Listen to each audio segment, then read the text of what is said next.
Yes.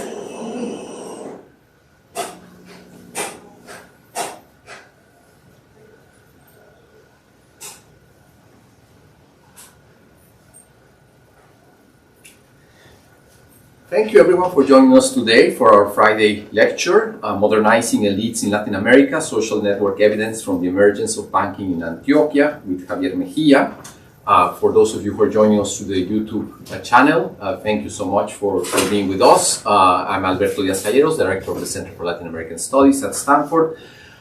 Since this webinar is going to be live streamed, we will continue the webpage, our YouTube page will continue holding this lecture for the public, so you can visit it after the event.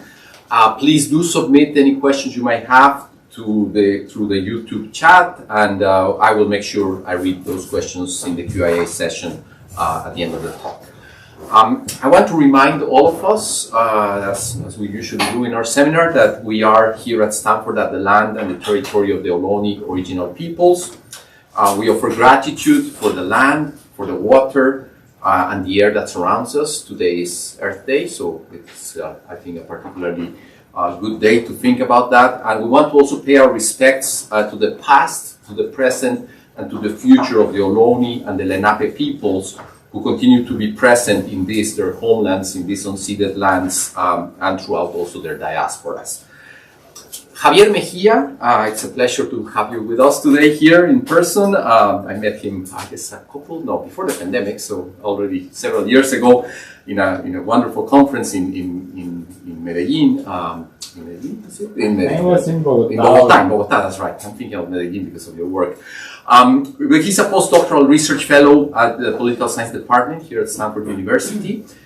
He's a member of the Stanford Civics Initiative. He has been a lecturer and postdoctoral associate of economics at NYU, Abu Dhabi, and he has also been a visiting scholar at the University of Bordeaux.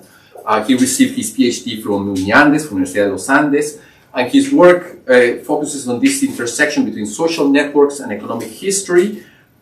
He has an interest in not just Latin America, but also the Middle East, and he regularly contributes to op-ed pieces, so he's not a sort of just a scholar in the ivory tower. He also engages in contemporary issues related to economics, business history, etc. So thank you so much, Javier, for being here with us today. Thank you. I'm going to take off my mask to make sure that you can hear me well. I'm very happy to be here.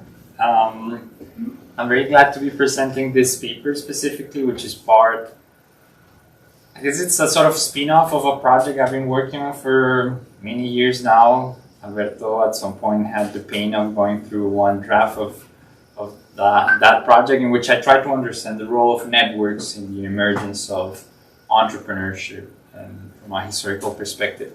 And what I tried to do specifically in this paper is trying to think about how the elite in Latin America has evolved over time and how it has adapted to modern times, right?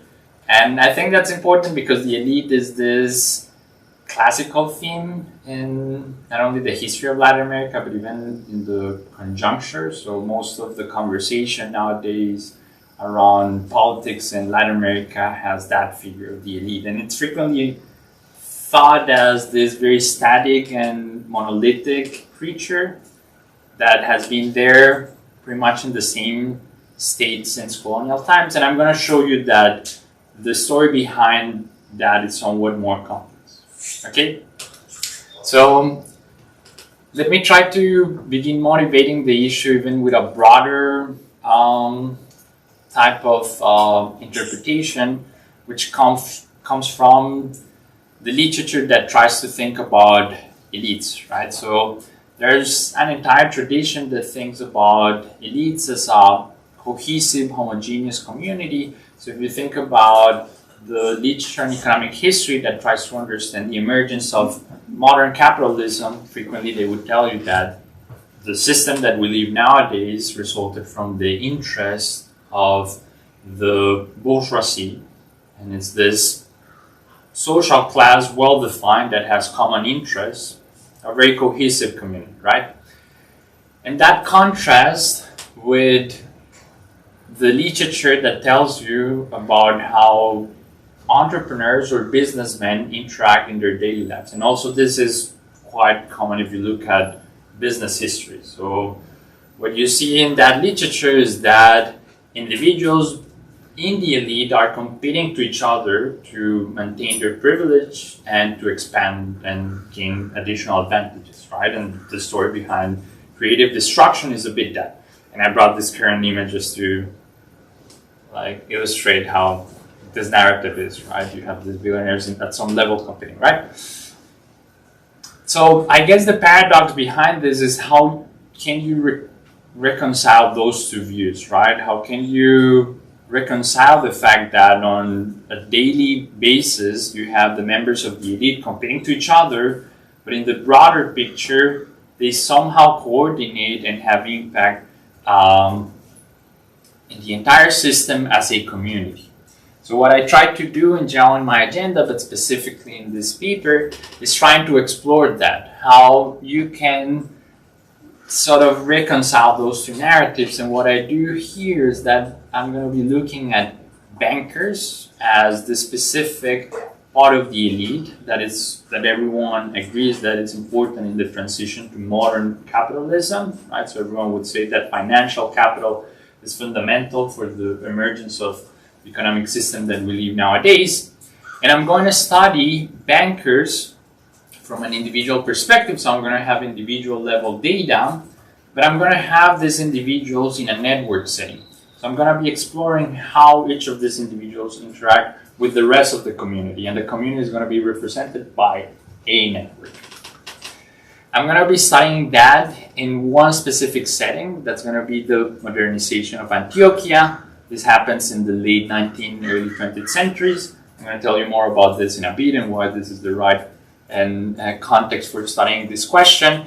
I'm going to show you the data. I spent many years collecting the data. I'm very proud about them, so I'm going to know you a bit, telling you stories about the collection of the data, but I hope that that can inspire those of you who need to gather data from a primary source, that it's probably worth doing it.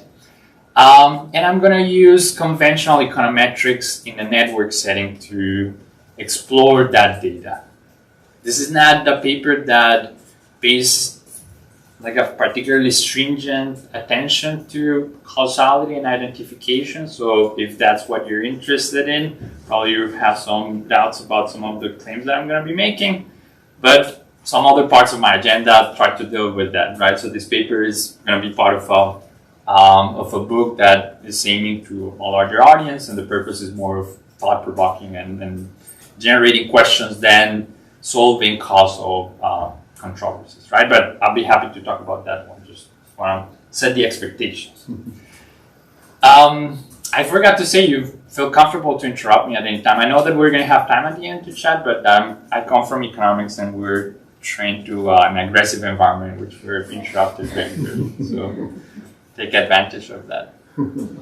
Let me tell you a bit about the context and the data. So one of the good things of talking to people who are interested in Latin America is that I don't need to explain much about the setting, but for those of you who don't know, Antioquia is here in Colombia. This would be, I guess, the west of Colombia, but it's up there at Los Andes, right? So Los Andes are quite a unique mountain chain until they arrive to Colombia, and then they break into 3 different mountain chains. Antioquia is up there in the middle. It's hard to get there. That's one of the things that I want to transmit to you. The main city of Antioquia is Medellin. Probably you've visited it or you're familiar with that. But I want to transmit a bit the sense of what type of this place is. It's not Buenos Aires, it's not Santiago, it's not Lima. It's not a place that it's easily reachable through sea, for instance. This was a very isolated place, not only from the rest of the world, but from the rest of Colombia, right? And I'm from this region, and we have developed this even specific identity, and we think we're somewhat different from the rest, and that comes with a bunch of stereotypes, which have good and bad things. And I'm going to talk about that. I mean, we can talk about that, and I can tell you some jokes about that. Centuries passed, and this community developed somewhat isolated from the rest. I guess that's the main message. And that's going to be important for what we're going to be talking, and I'm going to tell you that in a second. So why is it important, or why can you argue that this is an appropriate setting to study the question that we have? Well, on the one hand, the modernization or the industrialization of Antioquia is considered one of the iconic episodes in Latin America. So for instance, Albert Hirschman used to talk about three main episodes of industrialization. He would talk about Sao Paulo, Nuevo León, Monterrey in Mexico, and Antioquia. So these were places where you have the emergence of industry and a whole process of modernizations that were not connected to the political capitals and that took place under a very specific identity, like regional identity features, right? So Antioquia is one of those, and it resembles in many ways all those other episodes. So Antioquia was a traditional society during the entire colonial period. Actually, I could show you. I'm going to move here. I'm going to click this button here so I can show you some images of this. So this is Medellin. I'm going to read back on the camera in a bit. This is Medellin in the 1860s, and what you can see is that it's a lovely village, right? And after a couple of generations, what you have is a fairly vibrant city, right? And this is happening in other places of Latin America as well, right? So Monterrey, I could show you something equivalent for Monterrey or Sao Paulo if you want, right? Let me get back to here. So what I'm trying to tell you here is that if you study this episode, you can say, or at least learn, probably things of other regions in Latin America, right? So this traditional society fairly rapidly transited to a modern society, and that came with an industrialization process.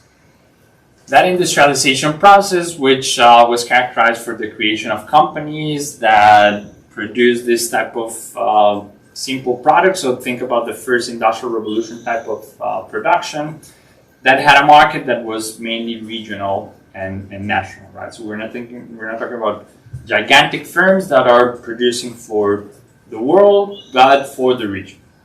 But still, that was a profound structural change for the economy and the society of this region.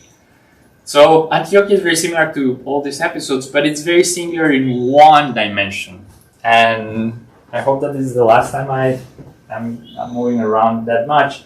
But it's different from the rest of the industrial poles of Latin America by its local, let's say, soil, right? So in contrast to what happens in the rest of the Americas, where industry emerges and modernization, therefore, from an important influence from migrants and in foreign firms, that's not the case in Antioquia, right? So if you look, so Antioquia is here. What you have here, basically the fraction of owners that were immigrants of these industrial companies. In Antioquia, that was 5%. So it was a clear minority. And even if you control for the number or the population of immigrants in the region, that's still low, right? Because it's true already that many people wanted to go to Colombia and less to Antioquia because, again, this was up there in the mountains and it was very far. And why is that important? Well, that's important because that gives a very specific advantage for this effort of thinking about the role of the elite. So what I'm going to tell you is that the modernization of this region is going to be the result of the elite of this region. And an elite that was quite isolated from the rest of the world and from the rest of the country, right? And that's important because that's going to make visible the whole idea of constructing the network of this community.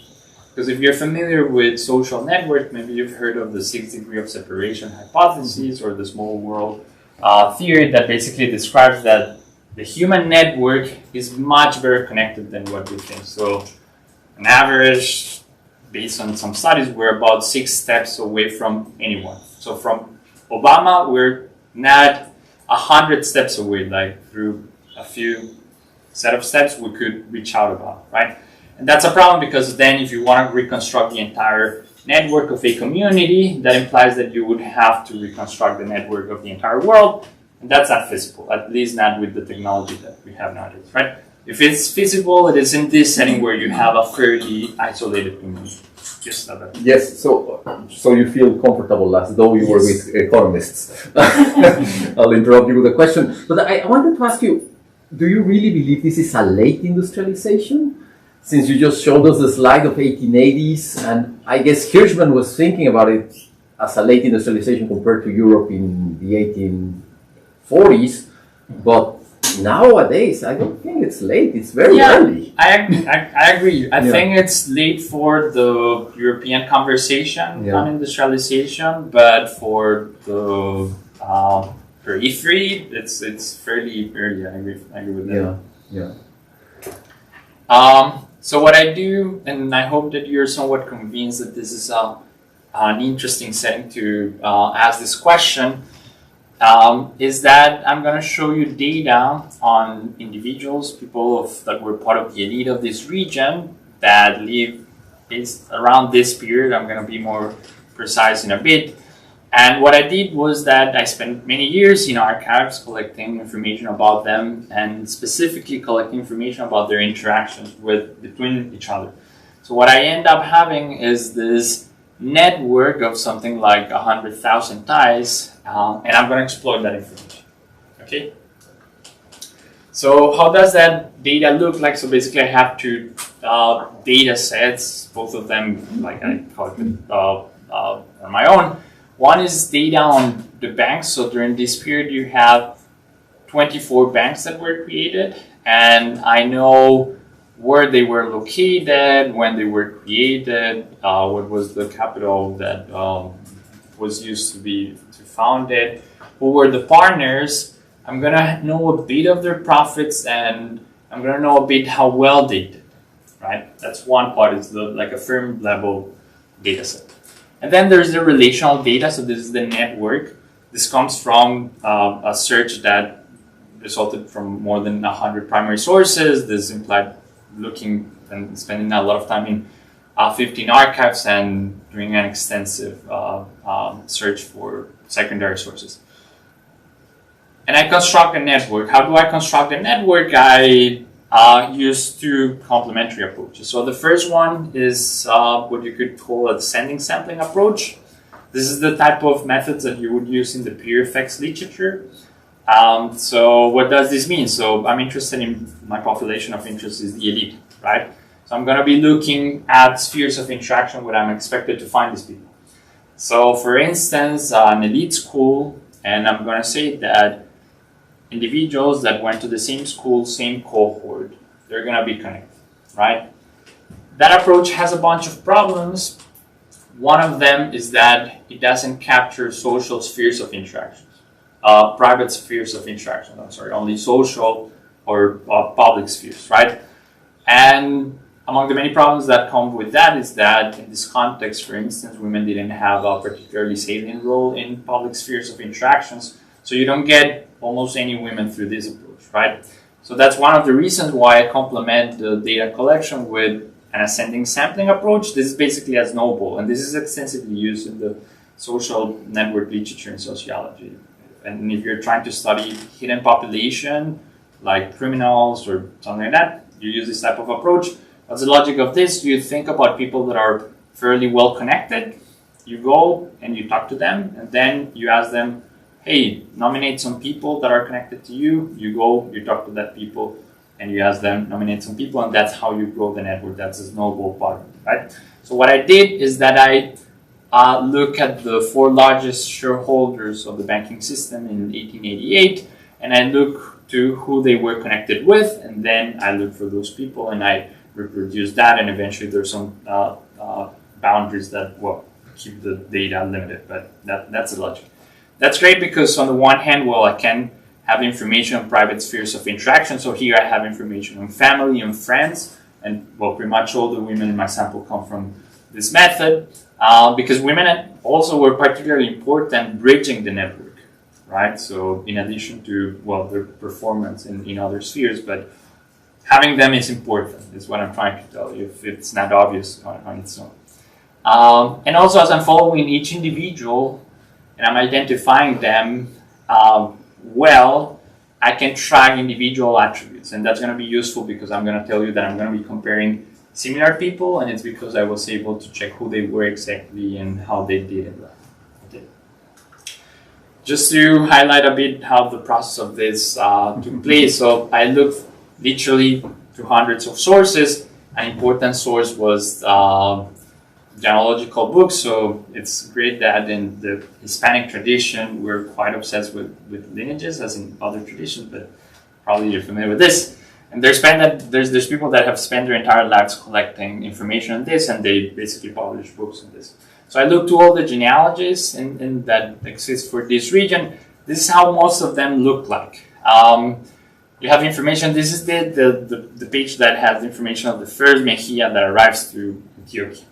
It basically has the complete name of the guy, some biographical information, the complete name of his wife, information of his offspring, and a sort of ID that tells you that similar information for this person is going to appear in this name, right? So I use that. These type of sources have a bunch of problems because, well, there are a bunch of biases why you track some people and not other. So I complemented that with data from baptism records. This setting is very useful because basically everyone here is Catholic. And if you're familiar with Catholicism, you're supposed to be baptized as soon as possible, otherwise you get sick and you die. That's what my mom used to say. So this is almost a census, right? And the information that you have is the name of the kid. And it's great, and I'm going to tell you why this is important. You have the entire name of the kid, which is María de la Soledad, the entire name of their parents and their grandparents.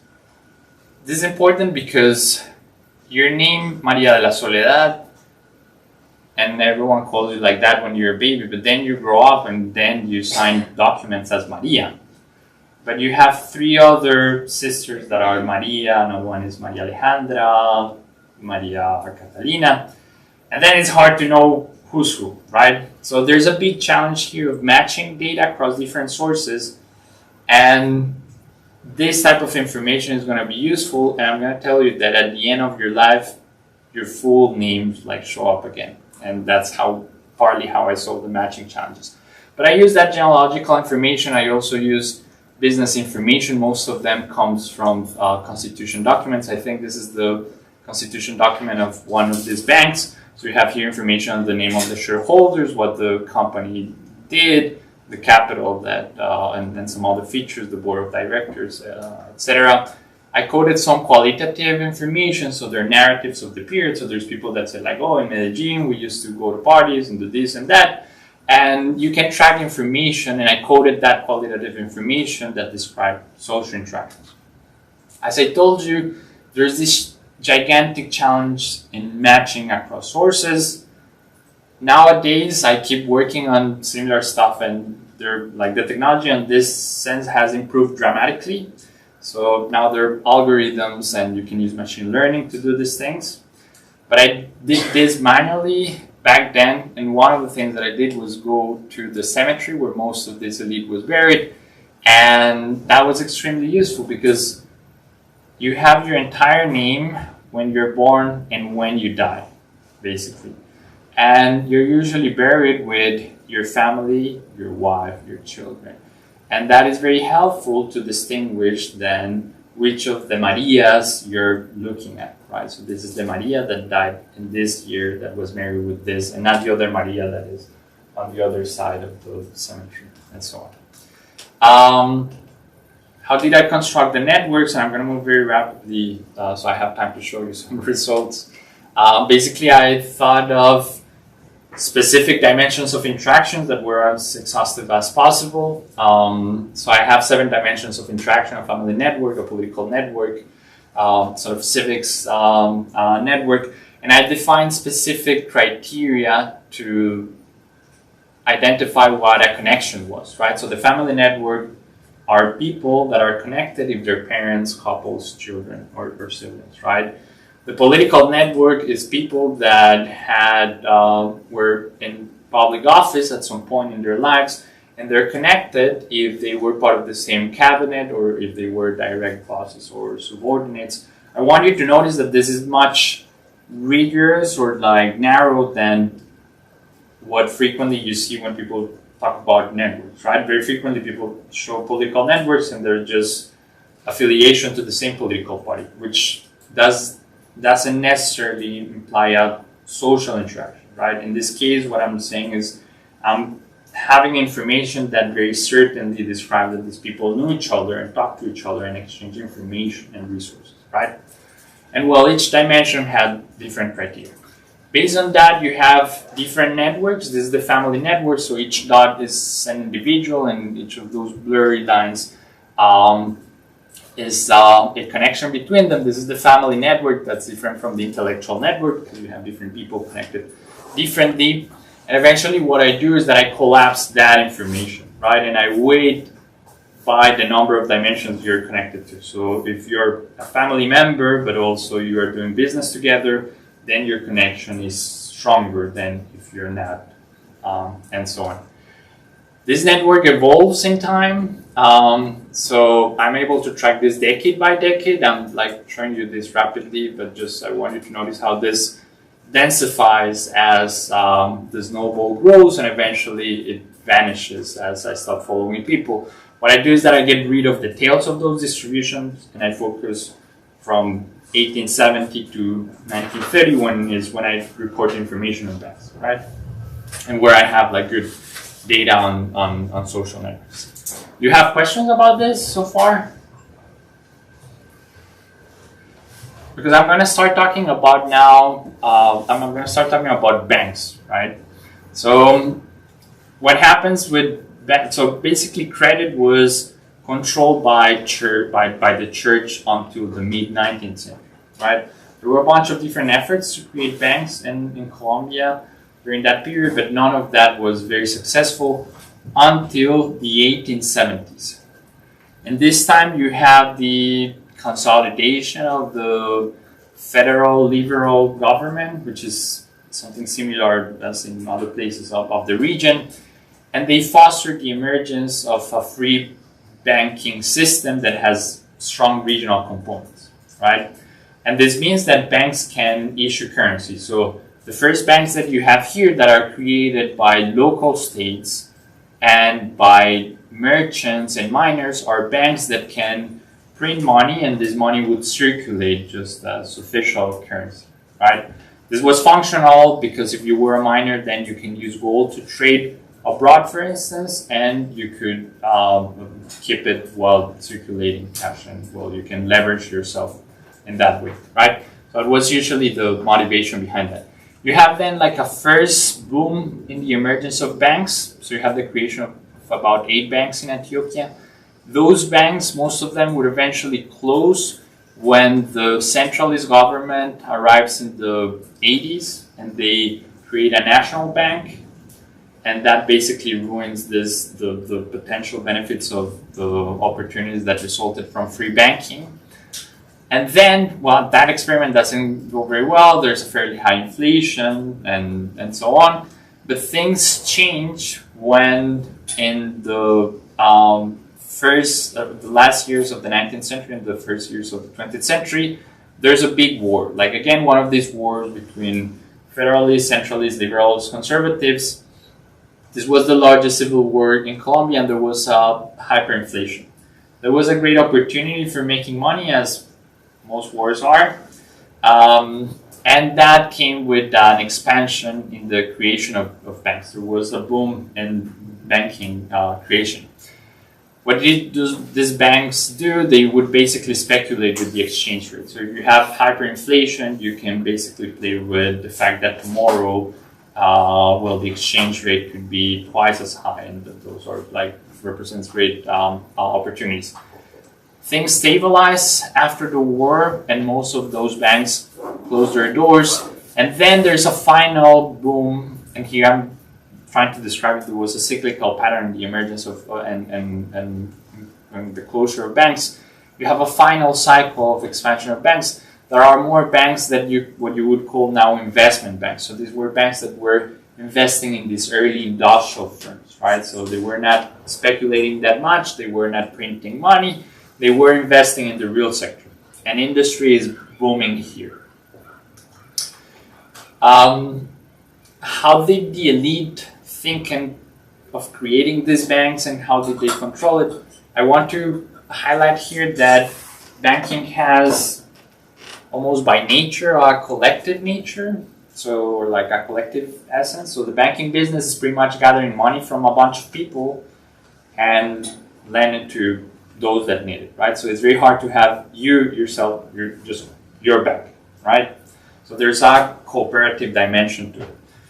And that leads to all these challenges around cooperation, right? So you have the emergence first of some family banks, so you might not be able to see, but this is Restrepo and Compañía. Vicente Bebilla e Hijos, Botero Arango e Hijos. It's basically someone with his children and some other people that say like, okay, we're enough people here, we have enough money, we're going to create this bank.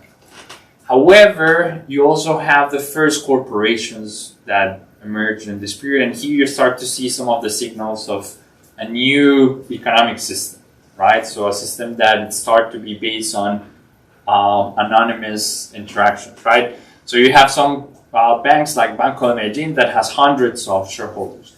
And when you have corporations, then the question is how can you control a corporation? The way that this happened was that commercial houses that were the traditional business unit during this period that were not fundamentally different from this idea of banks. Basically, was someone, this is Vázquez Correa y Compañía, Sierra Jaramillo y Compañía. Basically, associations between one or two families. Frequently, there was a capital partner and there was a labor partner. So it was a rich dude that said like, okay, I have money, you can work, we can make this store, and we are now this entity. What they did is that through that entity, they would have shares in many of these banks, and through that, they would put people in the board. And I'm going to give you like one specific example. I just want to frame a bit how the ownership structure and the management structure took place. Now, so when you start to think about bankers, probably the first thing is to think about who they were. So I do here a very simple exercise, which is that I compare the observables of bankers and the rest of the elite, and I compare that with how industrialists look compared with the rest of the elite. Right? So these stars basically show you there are a significant difference between these two communities. And you can tell that, well, bankers were mostly men, although, well, the rest of the elite as well, because of the biases that I was anticipating already. But I want to highlight, and there are a bunch of similarities, but I want to highlight, and there are a few messages that I want to transmit. So first, if you think about education, here you have information about which of these individuals pursue higher education. What you can tell is that bankers were significantly less educated than the average member of the elite, while industrialists had the opposite feature, right? When you look at the wealth before modernity, if you want, what you have is that bankers were wealthier. Industrialists, apparently not, right? When you look if they have lived abroad, you see that in general bankers did not, while industrialists did, right? So what I'm trying to point out here is that if anything, bankers seem to be more like the traditional elite, less exposed to the world, less educated, while industrialists seems to be the opposite. That's a first message. But I want to point out that, and this is one of the motivations of the paper, that it's hard to talk about this as homogeneous communities. So I'm talking like the previous graph, the previous chart was, the previous table was telling you about the average banker, right? But to begin with, one should expect that there's heterogeneity within this community. I want to signal some of that heterogeneity. So when you look at the capital distribution, you can see that it's remarkably skewed, right? So the median banker had invested about 800 pesos. That's something like 20 times the GDP per capita, so about 20 times what a normal person would make in a year. So you can already tell that this is the elite. These are particularly wealthy people, right? However, you can tell that if you look at the top distribution, you have much either wealthier or people much eager to invest in this activity, right? So the top 10% of the largest shareholders in the system had more than 10 times what the median banker had. And if you look at the top 1%, well, that figure escalates even more, right? So the way in which I frame this is that most of the bankers were rentiers. There were people that were wealthy. They felt like they could invest in this new sector that was expanding, that was a good business opportunity, and they were happy doing that, right? Buying some shares of Banco de Medellin and then just letting that provide some dividends at the end of the period. And you had a few people that were really invested, that had large stocks at stake in these new companies, and you could call them banking entrepreneurs, right? And they were different because they had active role in the investment, right? So a way in which you can sort of evidence that is not only the amount invested, but you can see how there's a correlation with that and the likelihood to be on the board, right? So I can tell you that, and again, like be careful with like the causal interpretation here, but like the association here is basically that if you like the people that had invested 1,000 pesos more in the mean would be about 0.7% more likely to be part of the board, right?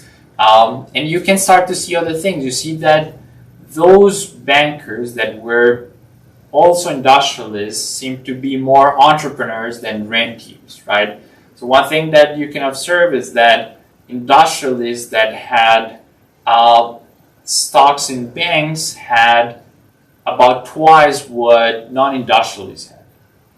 This is going to be important because I'm going to try to describe you how eventually you're going to have these different communities amalgamating to each other. So they are different. They're different people, but they're interacting. They're having business to each other, and they're marrying people across families and so on. That's how the story is going to flow. But industrialists were rather entrepreneurs, banking entrepreneurs, than banking rentiers, right? And you also see how industrialists were more likely to be in the board of these banks than non-industrialists, okay? To be probably more intuitive, how did this work, and why would like an industrialist be interested in owning stocks of a bank, and not just owning stocks, but controlling what these banks did? This is the example of one conglomerate. So this is Vasquez Correa and the Banco de Sucre. Both of these were banks, right? Both of them were owned by mostly the Vasquez and the Correas, right?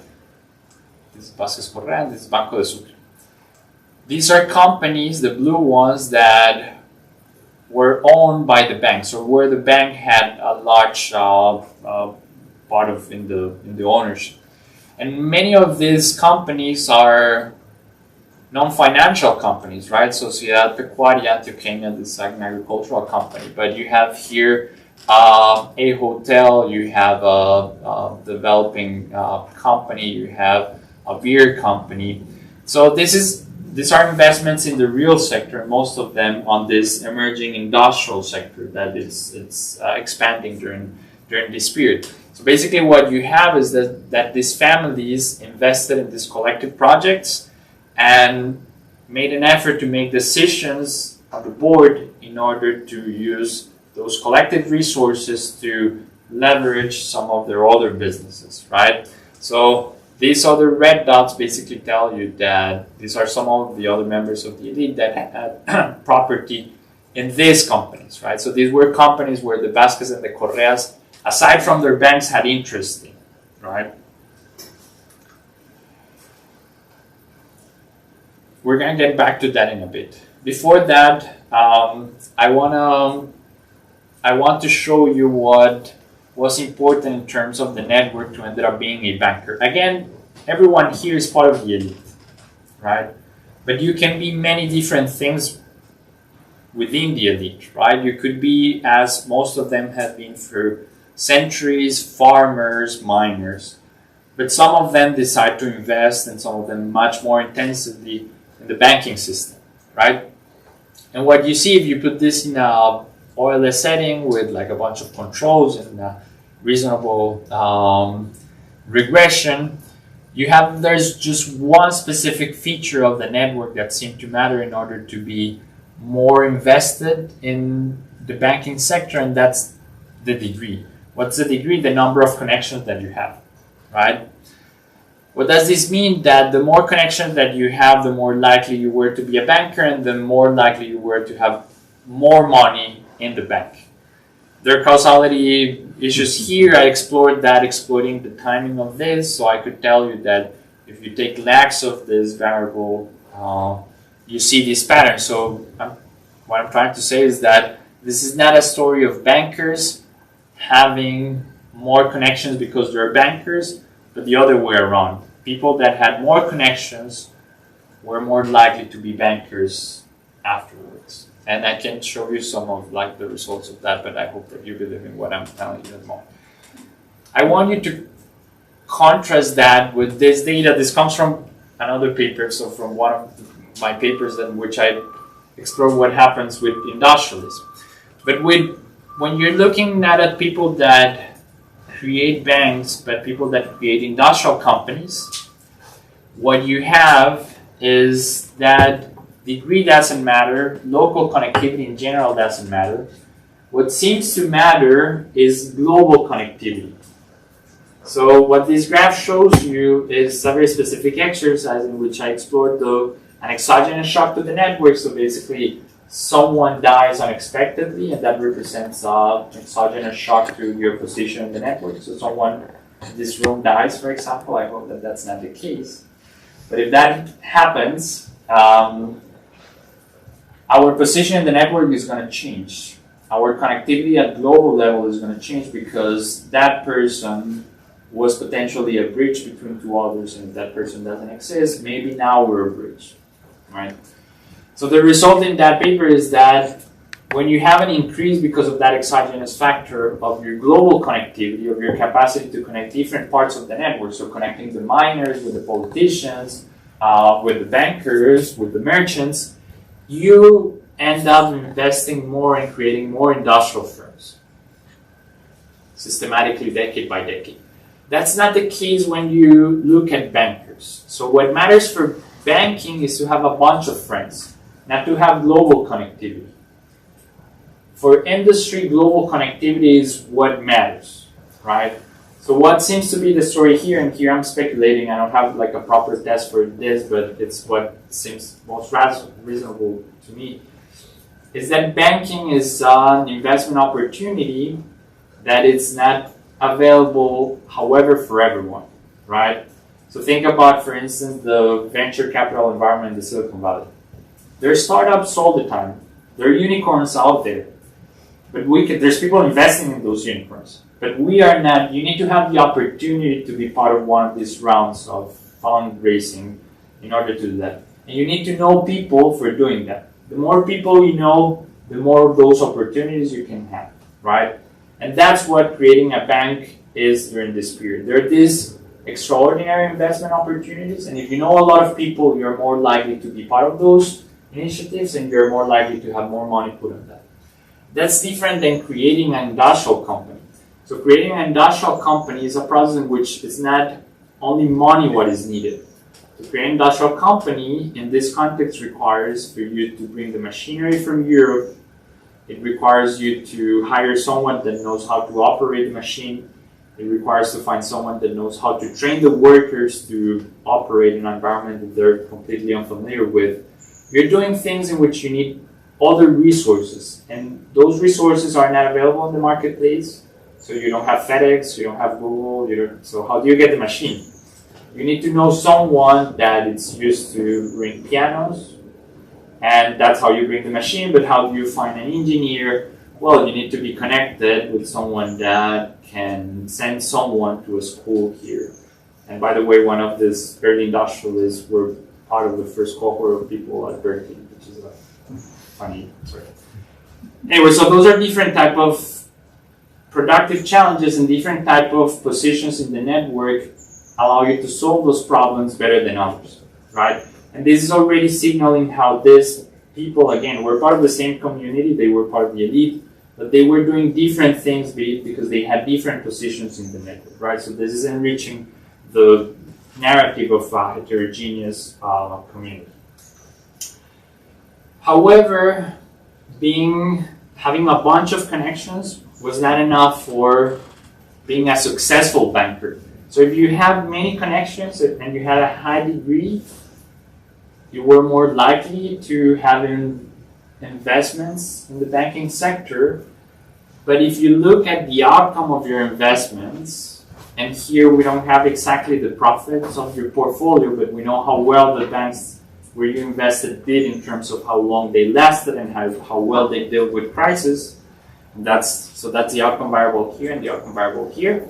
So this is a coefficient plot. So basically it's telling you that if you replicate these regressions that are behind all our charts, and you look at this specific variable, so this look at if you're a politician, or if you're an engineer or a miner, or if you have a given degree, or how far you are from other people. So how many steps away you are from a politician, or from a military member. How does that affect, or how that is correlated to the performance of your banking portfolio, right? Again, these two charts represent different outcome variables, but both of them represent how successful was your portfolio.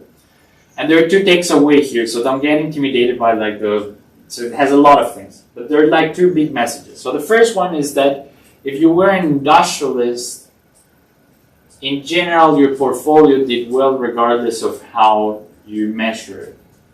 Your banking portfolio. Not only if you were industrialist, but if you were close to an industrialist. Probably you were not industrialist, but your brother-in-law was, right? So that's one step away. The closer an industrialist was in your network, the better your portfolio did. What makes your portfolio worse seems to be being a politician or being close to a politician, which I don't know if you would expect this, but it feels a bit counterintuitive. It seems that anyone who's connected with a politician is supposed to do better in life at every level, and I think that actually that's not necessarily the case if you think about it for a second. And I can speculate a bit about this, but what seems most likely is that if you were very close to a politician, or you were a politician, probably you were investing in these banks that were influenced by political parties that were in power. And you have a very volatile political environment. So tomorrow, your friends were not in power, and then your bank was not doing that well, right? However, if you were industrialists or you were close to the industrialists, basically you could have banks that were more robust, that could use those resources in real productive activities that were exploding a very specific timing of the economic cycle. All right. Let me start wrapping up with the last section. And here what I tried to do is try to describe you how, although I've been emphasizing these distinctions between the industrialists and the bankers and how they were different, but I told you, the industrialists were bankers at the same time, and there were certain type of bankers that were interested in taking decisions in the board, right? And what seems to have been happening is that you have that traditional elites were moving into the banking industry, and eventually they would amalgamate with these industrialists that were coming from experiences abroad with the knowledge of modern economies and so on. So I'm going to tell you the story of two individuals, so bear with me here. So this is Vicente Bebilla Gomez, so notice he's a person from the early 19th century, right? Has some kids, and here is another person from that same generation. They were merchant traders, they were people from these villages that they did money trading and creating banks, right? This was the first generation that had banks, and they had banks because that was useful for their mining, trading needs, right? And their kids married to each other, so the two, like this arrow, I did this chart just a few hours ago, so probably it's not very well done. These two of them got married, and they had this kid, so now we're moving a generation, right? And here in this generation, you already have people that are only bankers. They have left behind a bit this other merchant type of activities, right? And now the grandchildren of this guy, they're highly invested in industry. Some of them keep interest in banking. Some of them do not. And they start to interact with some other families that follow similar patterns. So these are the Chavarrias, and I don't want to make this too niche, but there was this very salient, like one of the most iconic companies of the industrialization of Colombia was named Coltejer. It was founded by these three groups, basically the grandchildren of this guy who was also Vicente Bevilla. So you feel a bit here like in 100 years of solitude environment, right? Aureliano here, Aureliano there. He got married with Ana and Lucia, not at the same time, of course. But one passed away and he couldn't find someone else. He had to marry her sister, of course. And he was the head of that company. It was an industrial textile company. The tallest building still in Medellin. It's called Coltejer, and it's shaped as one of the textile machines.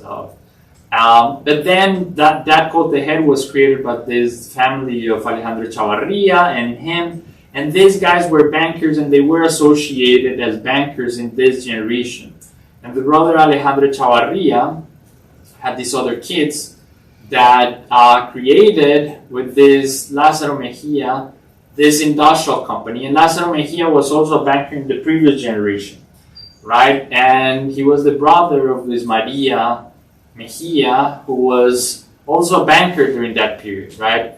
And he was the dad of this guy who eventually, this is like a Howard Hughes Colombian version, right? So he created the first airline, and he was into movies as well, and so on. And his daughters were married eventually with this other banker. And you can have here other families that are connected. The broad story is you have this generation of bankers that seem to transit after years into industrialists, and eventually that identity wraps up. And this, in the 20th century, they would talk about the industrial elite of Antioquia. And even today, they talk about them as, so when they think about the wealthy people of Colombia, they think about the industrialists that emerged during this period. I want to show you like a narrow part of that story, right? So let's de-escalate the dimensionality of networks here and look at, so this is the inventory of the testament of Julian Vasquez and Vicente Bevilla Jr., right? So the grandfather and the grandchildren, right? And what you have is that this guy that died in the late 19th century had most of his money in loans. These are personal loans. Basically, it says, I quoted this, it's actually very annoying, like, I don't know how many pesos to this person, how many pesos to this person, right? Which is, it feels very sad, you know, you died and most of your money is like owned by someone else in a certain way, right? And the rest of his assets were, you know, animals, so cows, horses, blah, blah, blah. There's a lot of cash, merchandise, lots of real estate, a great part of that in rural areas, and stocks of banks, right? When you move a couple of generations, you have that this Vicente Bevilla is deeply invested basically in industry, right? So you don't only have a change in sectors, which is clear, so you had still some in banking and loans you could imagine, but it's also the composition of it, right? So what you have here are basically literally stocks of companies. So you have that this corporatization of the economy has taken place. And these families in a certain way have moved in that direction through these mechanisms that I've been explaining to you. So let me try to wrap up and try to put together all these pieces to like give you a sort of coherent story here.